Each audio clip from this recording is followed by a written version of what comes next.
ফেলো মার ফেলো। High high রে, আমার ভাই তো সাঁতার জানে না।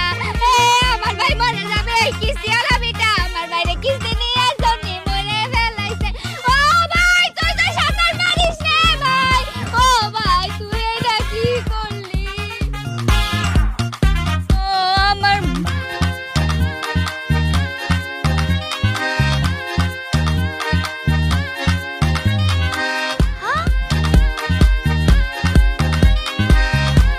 তোর পিছনে টাকা,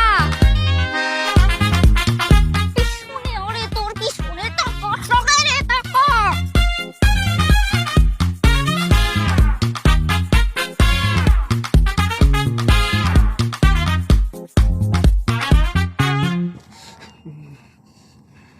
এ ভাই, বিকেল গড়িয়ে সন্ধ্যে হয়ে গেল, আর কতক্ষণ এভাবে ভিজে গায়ে দাঁড়িয়ে থাকবো আমি?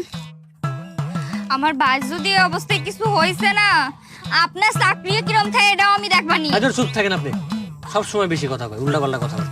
কি উল্টাপাল্টা কথা বললাম? হ্যাঁ, সেই বিকেলে তোর বিজাকে দাঁড়ায় রইছে, যদি জ্বর আসে তা আমি করে কইছি পুকুরে লাফ দিতে, নিজের থেকে তো পাকনামি করে যায় পুকুরে লাফ দিছে। তা কি করবে? একটা মানুষের পিছনে জোকের মতো লাগে রইছে কিস্তির টাকা নেওয়ার জন্য।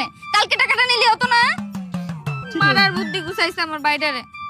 ঠিকই কইছিস, উনি তোমার মারতে চাইছিল, দেখিস নি আমার পানিতে সবাই মারতে চাইছিল। ভাগ্যিস আমি পুকুরে লাভ দিয়েছিলাম, না আমার পানিতে সবাই মারতো। আরে কি আবল তাবল কথা, আমি কিনলে মারতে যাব? উল্টা আমগো কোম্পানির থেকে যে বেটা লোন লইছে, হ্যাঁ যদি মইরা যায় হ্যাঁ কিস্তি মাপ হয়ে জায়গা পুরাটা, উল্টা কোম্পানির তারও টাকা পায়। হ্যাঁ হাসানি, সত্যি কইতেছেন? তা আমি কিনলে মিছা কথা কইতে যাবো? কেউ যদি মইরা জায়গা তাহলে উল্টা কোম্পানির লস, আমি কিনলে গাড়ি মারতে যাবো?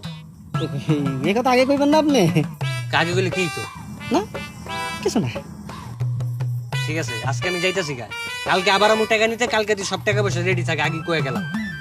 ঠিক আছে, দেখি শরীরে কি অবস্থা হয়।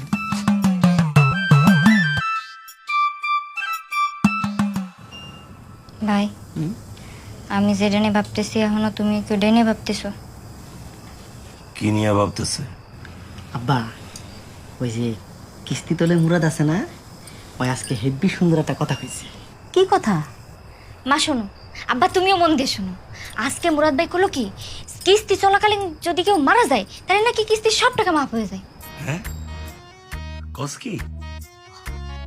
হ, আমিও এরকম একটু একটু শুনছিলাম, কিন্তু পুরোপুরি মনে পড়তেছিল না। চিন্তা করে দেখো একবার, এখন যদি আমাকে বাড়িতে কেউ মারা যায় তাহলে আমাকে কিস্তি তো মাফ হয়ে যাবে, উল্টো আমরা আরো টাকা পাবো। আব্বা, এই সুযোগ কিন্তু হাসলা করন যাইব না।